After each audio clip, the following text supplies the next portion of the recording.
Okay, our next recording will go into some different topics about properties of amino acids, talking about how they ionize in solution, what this funny thing called zwitterions is, and what pi refers to, something different than you might have run into elsewhere. All right, so amino acids have properties that are related to these two functional groups that these difunctional molecules have. These two functional groups at physiological pH are typically going to be charged. And so there's ions on both ends of the molecule. You're going to have a cation on the amino group and an anion on the carboxylic acid group. We call this a dipolar ion. Sounds like something of the mental instability of bipolar personality. Well, no, it's dipolar, that it has two poles, one's positive and one's minus. When you have the molecule occurring with both a single plus and a single minus charge, we call this form a zwitterion. It's a funny word. If you know anything about German, the number 2 is zwei, and it's related to that. And so the molecule that contains both of these has a electrically neutral quality, since you add up the charges and the sum is going to be 0. So that's a characteristic of the zwitterion. Every amino acid has a form that we describe as a zwitterion in solution as we look at things. So in solution, it's not only the zwitterion form, there's 3 forms possible. There are going to be the cation and the anion forms in equilibrium with the zwitterion form. So the zwitterion form is shown on the left at the bottom of this diagram for a particular amino acid that is generic because nothing is shown for R. And how much of the cation or anion form or zwitterion form you have depends on the pH of the solution. At the lower pH, that means acid solution. Got to hold this thought. Lower pH means acid. There's going to be more of the cationic form. In other words, when you take the zwitterion, which is this, add a proton to it, now there's an extra plus charge on the molecule, and you get, this is a cationic form when you have more positive charges on it. The amino group then will have picked up the hydrogen, the carboxylic acid group picks up the hydrogen, obviously. But you have a positive charge from the amino group, and the carboxylic acid group is now no longer ionized and doesn't contribute anything else to the charge. And this is related to an example on your guided inquiry book on page 70. So pull up your guided inquiry book and find that example, because you're going to want to fill this in before we work on some other things in class. All right, we're coming back to that diagram from the book in a minute. At higher pHs, when the molecule is in a basic solution, so keep that thought together, higher pH means basic. It takes a lot to keep this straight sometimes. Then you're going to get more of an anionic form. So that's what over here is shown on the right. The charge on the molecule becomes negative because in the presence of a basic solution, that means you have hydroxides present, hydroxide ion. Well, I should put it that way instead of with a bond. It's not a bond this time, it's an ion. There we go. And so hydroxide ions, like from sodium hydroxide or something, that is going to be able to react with a hydrogen off the amino group and to make water, and resulting in making the amino group neutral and leaving the acid group charged, and the overall molecule has a negative charge now because it's lacking that extra proton on the nitrogen to neutralize, to give you any other difference in the charge. So in a basic solution, the zwitterion has lost a proton from the nitrogen. At physiological pH, you're going to have, somewhere near 7, right, is going to be an equilibrium between all 3 forms, which should be on the next slide, if I can make the slide advance. So, and this is your model from your guided inquiry book. This shows an ionization of a specific amino acid. Now there's a side chain on it, but there's going to be an equilibrium between at least 3 forms. So which one of these is the zwitterion? Let's figure out that one first. So the zwitterion has to be which form? It has to have 1 plus and 1 minus on it only. So electrically neutral is the idea that we're looking for there.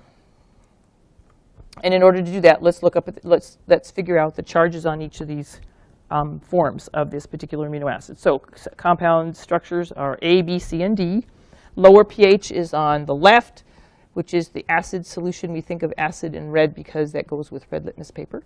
And then we think of base and blue for higher pH. This is what blue litmus paper does.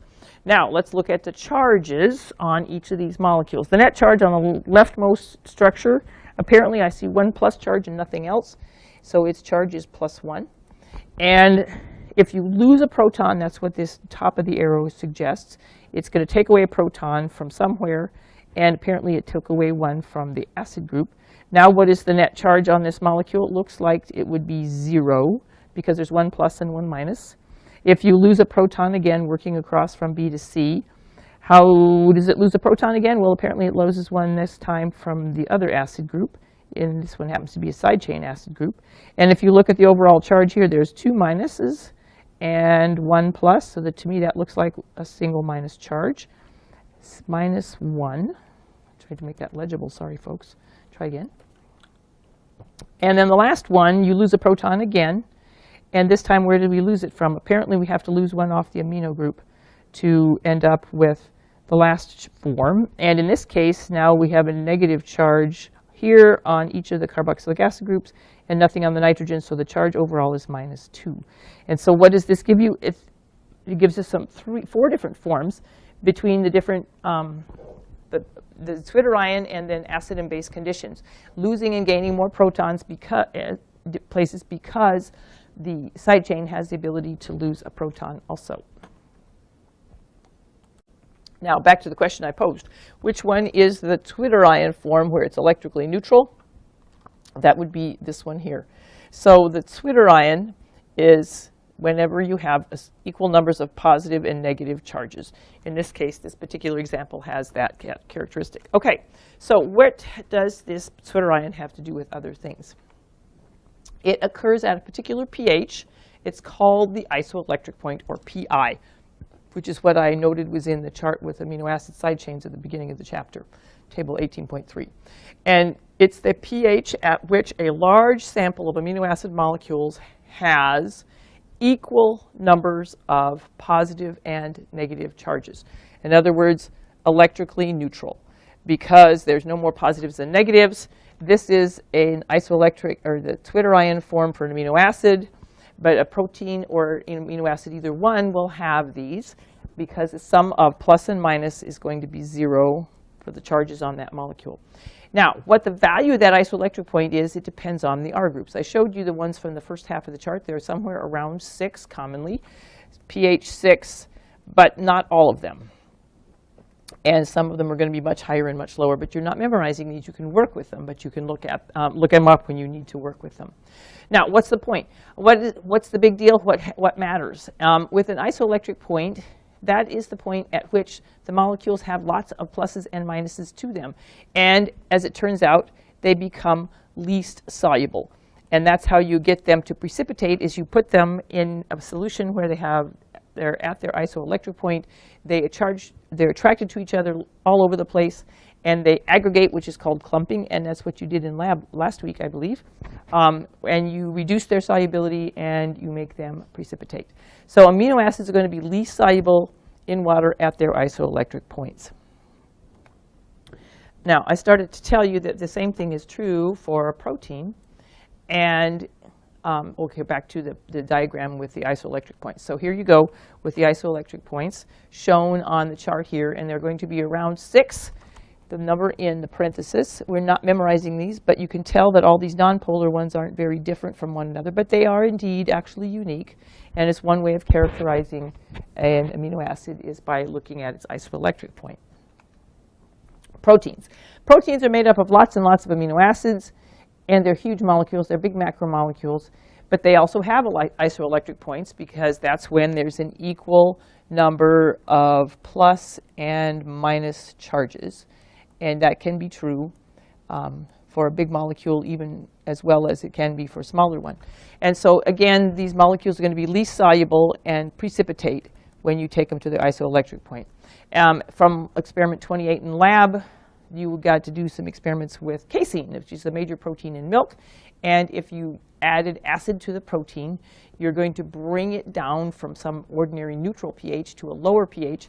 If the isoelectric point is 4.6, as you add acid to it, it's approaching its isoelectric point, and the protein is suddenly going to be attracted all over the place, left and right, and make very large aggregates, and then it will precipitate. So if you add acid to the milk protein, it will no longer stay in solution, it will precipitate.